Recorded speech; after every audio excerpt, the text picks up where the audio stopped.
Y entonces la macroeconomía está bien, pero no es cierto. La macroeconomía de abajo está muy mal, el sector informal, el microcrédito, pero sí, hay instituciones que están atendiendo esos sectores, claro, pero no es suficiente. Entonces necesita una política de Estado que atienda de forma directa y desde el inicio de un gobierno debe existir esa política de Estado y no debe presentarse políticas aisladas, haciendo algunas reformas, algunas instituciones como Banprovi, Banadesa, etcétera, con programas pequeños de 300 millones o un programa de activación del agro que lo hizo el Ministerio de Defensa, que yo no sé qué hacen los militares involucrados en temas de desarrollo, pueden colaborar perfectamente, pero eso le debería competir a las instituciones que están involucradas como la SAC, lo que es tomar en cuenta lo que se plantea en el Plan de Nación, Visión de País, ¿por qué no? Si es una planificación estratégica para el desarrollo. Entonces, vemos entonces que existe, y estas son políticas implementadas y promovidas por el fondo, bajo el son de mantener una susodicha estabilidad macro, que sí da una buena imagen y credibilidad al país para obtener algún financiamiento, pero si las decisiones, ahora viene el tema fiscal, si las decisiones presupuestarias y la desinstitucionalización que estamos presenciando ahorita de las principales entes que promueven, deberían de promover y apoyar sectores productivos, y vemos entonces que todo el esquema está fallando.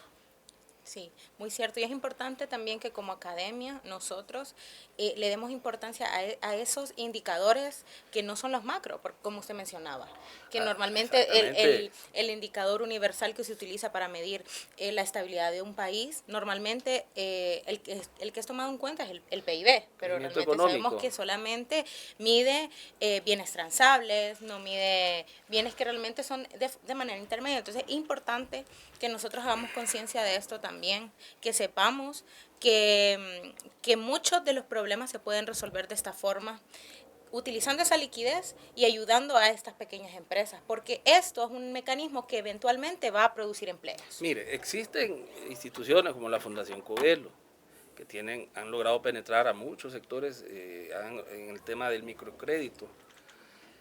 También hay programas, no se puede negar, a través de Banprovi, el Fondo FIRSA, ha habido programas para el financiamiento de vivienda, crédito agrícola, pero no es suficiente. Sí. Todas estas políticas debían haberse ejecutado, planificado, con mucha antelación desde hace 10 años para no llegar a lo que estamos ahora. La producción ahorita tenemos que importar todo lo que es maíz y frijoles. O sea, se perdió todo por el tema climático. Entonces, ni siquiera para la seguridad alimentaria estamos produciendo. Entonces, cuando las políticas de Estado no se orientan directamente a beneficiar a los sectores excluidos tradicionalmente del financiamiento de la banca, entonces lo que se está promoviendo es la pobreza y la falta de generación de empleo. Entonces, la intermediación financiera juega un papel muy importante, la banca comercial un papel muy importante en el sistema de pagos de la economía. Debe de trasladar ese exceso de recursos, esos ahorros, hacia aquellos que demandan el crédito. Entonces, ¿qué hacer? Bueno, es importante sería otro también. tema. Sí, eso creo que sería pues otro momento en el que podríamos analizar esta parte. Pero a los hacedores de política, a las personas que tienen acceso a tener el control de cómo se genera el financiamiento, es importante que sepan la importancia que tiene poder asignar el crédito, los recursos y la liquidez de la economía también a sectores que lo necesitan. Para los académicos, para las personas que están del otro lado, que estudian, es importante también que como academia nosotros nos interesemos en este tema, en analizar indicadores que no solamente midan bienes de consumo final, que no solamente sea global y que nos interesemos también en estos sectores que no están siendo tomados en cuenta. Y ahora la otra consulta que yo le quería hacer pues a la gente que está al otro lado, que no solamente estudia, sino que quieren incursionar en el área del emprendimiento, quieren poner sus empresas. ¿Qué consideraciones usted les podría dar a ellos o criterios que deban de tomar en cuenta a la hora de acceder al crédito?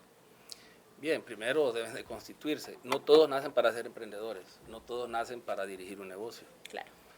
Y aquellos que tienen esa aptitud o por necesidad se involucran en ello, lo primero que tienen que hacer es abocarse a los programas de facilitación como empresa en línea, donde puede crear una empresa en un periodo bastante breve, ¿verdad? De días, poder accesar a la página. También abocarse a las instituciones que actualmente están dando crédito, abocarse a Banprovi, está el crédito solidario, pero en realidad no se trata de aquí de promocionar o publicitar o dar ciertas directrices de cómo iniciar un negocio. Aquí estamos hablando de una problemática, ¿no?, que obviamente nos compete y es un tema importante, y esto puede ser un tema aparte, y sí es muy importante haberlo dicho, pero yo creo que el enfoque es una crítica a las políticas públicas, política crediticia, política monetaria y una política de Estado integral, donde se busca el bienestar de todos estos sectores tradicionalmente excluidos.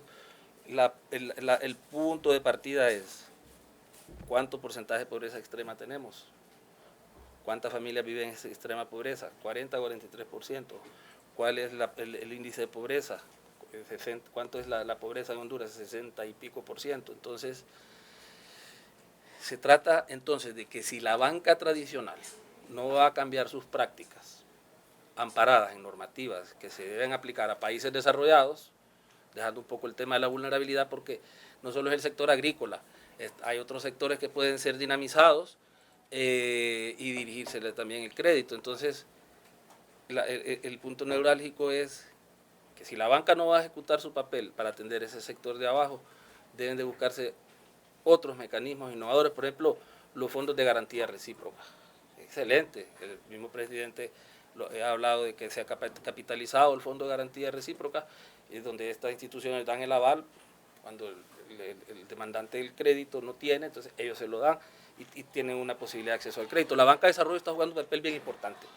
Banco Centroamericano de Integración Económica tiene líneas de crédito, y las cuales están penetrando diferentes sectores y en zonas, ¿cómo se llaman?, en zonas tradicionalmente excluidas, pero también hay sectores innovadores. Entonces, fíjese bien, hay que apuntarle también al tema porque un tema es el emprendimiento y el micro, porque es el tema nuestro hoy, pero también la banca de desarrollo enfoca el financiamiento de otros sectores que también generan empleo. Entonces, quizás lo que no hace la banca tradicional, entonces lo hace la banca de desarrollo, lo hacen las cajas rurales, lo hacen fundaciones como Covelo, que se financian el microcrédito, algunos programas como los de Banprovi que son capitalizados, bueno, con fondos propios, o pueden líneas de crédito banca de segundo piso, que ahora hay una banca de primero. Entonces hay que en realidad capitalizar las instituciones existentes, crear nuevas bajo los mismos esquemas, con mayor cobertura y no tomar tanto parámetro basado en normativas de clasificación de créditos que son correctas porque disminuyen la exposición de riesgo de la banca para evitar pérdidas. Entonces, y mantener una estabilidad del sistema bancario comercial, pero no, tenemos que trabajar, se tiene que trabajar una estrategia desde abajo, debe ser observada exclusivamente algún ente especializado que observe ese sector. Sí existe, sí, mire, hay una institucionalidad en el tema de pymes, están organizados, existen asociaciones, pero quien debe dirigir, quien la punta de lanza es el gobierno. La informalidad debe pasar a la formalidad. Monotributo ahorita no es posible porque llevaría a la quiebra un montón de empresas. Y hay problemas graves que hay que resolver, como el costo de la energía, que está haciendo que muchas MIPYMES cierren. Son miles de MIPYMES porque el costo de energía ya sobrepasa las utilidades, se lleva el 50% de las utilidades de un pequeño, una empresa que tiene 6, 7 empleados. Entonces son retos, pero no vamos a entrar a esa conflictividad porque el tema de su sector eléctrico pues está en un proceso de reforma y estabilización, ojalá le vaya bien, por el bien del país, ¿verdad? Pero entonces se necesitan políticas de Estado que no surjan cuando se identifica el problema, sino que debe ser desde el inicio de una gestión presidencial. Sí, bueno, muchas gracias, licenciado, por su aportación. Bueno, en conclusión, sabemos, ¿verdad?, que ese es un tema que es un flagelo que afecta pues a este sector pequeño. Como lo mencionaba él, se podría categorizar como una macroeconomía de abajo, que son esas empresas que no tienen ese financiamiento, pero bueno, dentro de sus consideraciones está tomar esas medidas políticas, políticas económicas o financieras desde antes de comenzar una gestión y no cuando ya vemos el problema. Tenemos que analizar y les invito a todos los que están por el otro lado, que son académicos, estudiantes, sigamos interesándonos en este tema, sigamos desarrollando los indicadores pequeños que puedan medir las afectaciones que puedan tener estos sectores, y les invito a que también visiten todas las publicaciones que se hacen en el blog del observatorio y del instituto, que hay mucho material para que ustedes puedan utilizarlo e implementarlos en sus propias investigaciones. Muchas gracias, licenciado. Mucho gusto, a la orden.